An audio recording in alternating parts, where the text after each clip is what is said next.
So life's a journey together, and it's best walked with a friend and a mentor, as we've said, John. So, John, if I just mention your name, just flick over. And it's a journey of finding our true self, our full self, and our true story amidst all the stories that we've been told in life.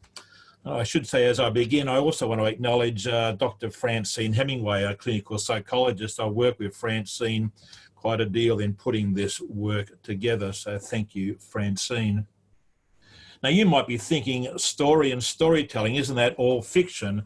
And perhaps your idea of storytelling goes a bit like this, of the man who said to his wife, "Darling, I will be home tonight. I won't be staying out with the guys." Well, of course, he did stay out with the guys, and the young boy's in bed, and he wakes up late at night and Dad's still not at home. And he says, "Mummy, would you tell me a story?" And she says, "Well, son, if you wait until Daddy gets home, we'll both hear a good story." That's not, John, that's not the storytelling that I'm talking about. I think we've all heard that, those words, "Sticks and stones may break my bones, but names can never hurt me." We've all said them, and we all know it's not true.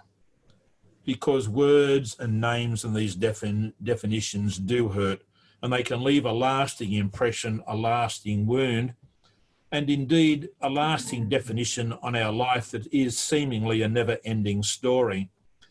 And as Robert Fulghum, who wrote a wonderful book, All I Need to Know I Had Learned in Kindergarten, said, "Sticks and stones may break our bones, but words will break our hearts."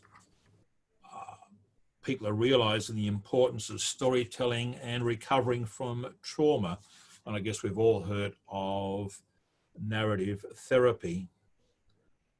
It seems that we're storytelling people, more so than people that sort of live out of our rational mind. And when something's happened in a person's life, they tend to write a story about it. A chap called Gorman said, "I wrote our story to sing you back into existence. Writing was a way of keeping Layla alive." Another person said, "Writing to myself was a way of affirming who I was, and by putting it into narrative." After Cyclone Larry, the school principal in Innisfail said to the students, "We're not going back to class this morning. There are stories to be told. Tell them. The first half of the day is for talking. It's part of the healing process. Tell your stories." Another said, "Without stories, there is no knowledge of the world, ourselves, of others, of God." Our narrative consciousness is our power of comprehending ourselves in the world in which we live. Whereas another said, "Humans are self-aware and we seek understanding of our awareness, and this is expressed more often in narrative than it is in propositions." It seems that to be human is to have a story, and we express ourself and our humanity in storytelling. And what people in power and influence in our lives will often do is they'll tell you what to value and often what to fear, who you should fear, and they'll assume this right to decide what is deviant or what is acceptable. Mental health, people with pastoral care needs, people with a disability, people who look different, from a different colour, a different race, for a different religion. Now, a lot of this naming and defining actually goes to dehumanise us, where we no longer feel human. I've been 6'4" since I think I was in grade 9, and I quickly realised that being 6'4" was not acceptable. And I actually began to walk small, hunched shoulders and walking small, because I was going to live according to the definition and the space and of what was acceptable as defined by other people. It was only when I was in my early 20s and my then girlfriend said to me, "Jeff, why do you walk small?" that I realised that I was doing this. And from that age on, I guess I began to look to walk and be my true self and my full self, and be happy and content with my size. In other words, I'd taken on someone else's names and definitions and spaces and was living out their story and not mine. In a world where we are so time poor and there's so much happening, to ask someone, tell me a story, or when someone wants to tell their story, just to give them the time and the space to tell it is an incredibly rich gift. And just to sit back and listen.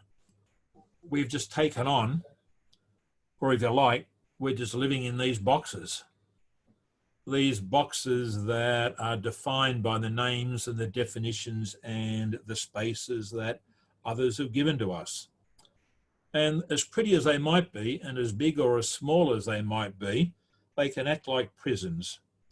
And sometimes we just don't even know that we're there because we're living out this living in this box, if you like, this virtual reality that's been created by these other stories that have been given to us. If you like, the sides and the top are made by the names and the definitions and the spaces that others have put on us. We tend to use people as mirrors. And I don't know about you, but what I've found that I've done is I project myself onto someone else. Because Ian's our great leader, I project myself onto Ian, and I live in this assumption or this pretense that Ian is perfect. He's a perfect mirror. He's not like those mirrors we used to see at Luna Park when we were a kid. And then I look at what gets bounced back at me from Ian, and when I don't like it, I think, well, it's not because Ian's an imperfect mirror. There's obviously something wrong with me. So I've projected myself onto someone else, looking for their acceptance and their approval. When I don't get it, I immediately think there's something wrong with me. And so there's both the stories I want to project onto someone else because I think it'll win their approval, and that's an acceptable story, a normative story, a story that's got value. But there are those stories that I won't share because there's a sense of shame. And there's a fear that they won't love me anymore or they won't accept me anymore. And so I don't project those things out. We actually use the mind as a metaphor for the human language to understand what's going on and to make sense of our world. But of course, words don't equal being accurate or true or correct. It all depends on who defines the meaning. Language is controlled because language is power. And people who control the language get to control the narrative and the conversation, and can actually get to control our story and how we tell our story. And this language has this power to heal or to hurt, a power to liberate or to imprison you, put you in a box, the power to expand your life and make it bigger or to make it smaller, to bring death or to bring life and destruction. It's got the power to bring wholeness and confidence, worthlessness or shame, fear and guilt. So that opposite of fear, it seems to me, it's not exclusively of love, is fear. These two competing homelands. And there's a Christian writer, a Catholic priest called Henri Nouwen, has written a wonderful book, In the House of the Lord, the moving from the house of fear to the house of love. It's best to say, tell me a story, and not ask him what does it mean, but what happens. And to realize that for some men, it's going to take a long time to help them drill down into their story. And so we might find ourselves listening to a guy's story that he tells it over and over for quite some time as he begins to get to the heart of his true story. So part of our work is just going to be there listening and making ourselves available for a person to tell their story. If I'm selling myself to others, looking to win, then what do I think they'll buy? And automatically, I think I've gotten into this thing of what story do I think they'll accept. That's a nice ending there, Ian. You can't go back and change the beginning, but you can start where you are.